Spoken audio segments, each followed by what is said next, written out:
Hello guys, welcome back to my YouTube channel. સ્વાગત છે તમારું આજના ફ્રેશ નવા બ્લોગમાં.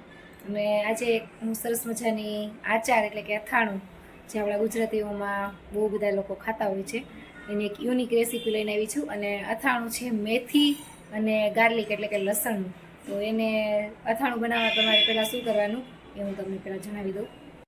જો ફ્રેન્ડ્સ, આ છે મેથી. આ મેથી આપણે સૂકી મેથી આવે ને એ છે. એ સૂકી મેથીને આપણે પહેલાં લેવાની છે, સારી રીતે વોશ કરી દેવાની છે, પછી એને ઓવરનાઇટ સુધી આ રીતના પલાળી દેવાની છે પાણીમાં. તો અત્યારે મેં પલાળવા માટે મૂકી દીધી છે અને હવે એના પછી શું કયું સ્ટેપ આવે છે એવું પછી તમને હમણાં જણાવીશ.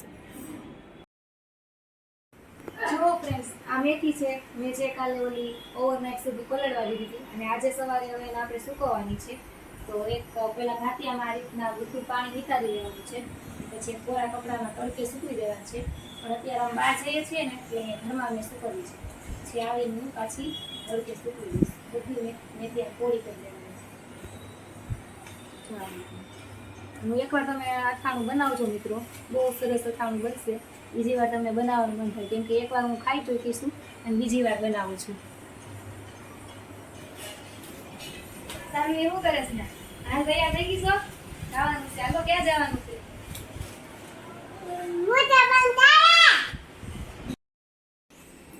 જુઓ ફ્રેન્ડ્સ, હવે છે ને આ આથણાની આપણે આગળ પ્રોસેસ કરવાની છે.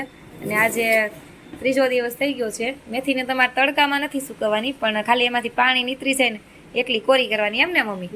પાણી નીકાળી નાખવાનું અને પછી એમાં આ રીતના ગોળ આપણે સુધારી લેવાનો, ગોળ નાખવાનો છે.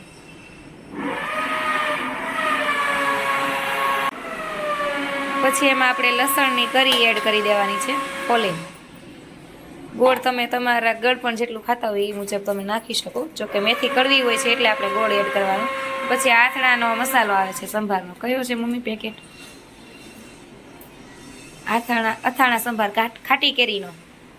એ રેડીમેડ આવે જ છે, તમને કોઈ પણ કરિયાણાએથી મળી જશે. પછી એમ આપણે એડ કરી દેવાનો છે.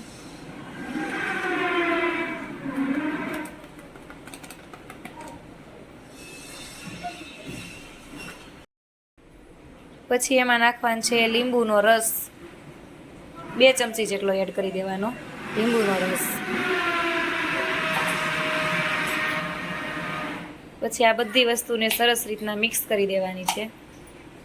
મેથી, ગાર્લિક, ગોળ.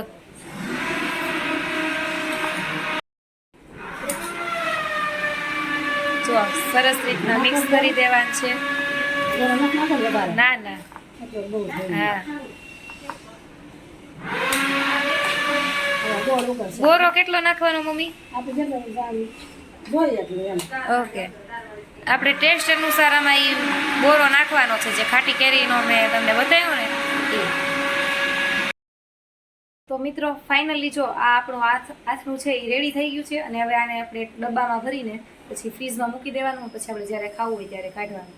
આ આથણું બહુ એટલે બહુ મસ્ત બને છે. હું પહેલાં મેથી ક્યારેય ન ખાતી, પણ આ રીતના આથણું મારા સાસુએ બનાવ્યું તો પછી મેં એકવાર ચાખ્યું તો મને બહુ જ ભાવ્યું હતું. એટલે પછી પૂરું થઈ ગયું તો મમ્મીને મેં કીધું કે પાછું એકવાર બનાવવું છે, એટલે મેં તમારી સાથે આ રેસીપી શેર કરી છે. તો એકવાર તમે પણ બનાવજો અને પછી મને કોમેન્ટ કરજો કે કેવું બને છે તમારાથી અને કેવો ટેસ્ટ આવે છે એ કહેજો. ને આમે મેથી છે ને આપણા શરીર માટે બહુ ગુણકારી હોય છે. મેથીથી આપણા હેર ફોલ થતો હોય તો એ પણ અટકી જાય છે.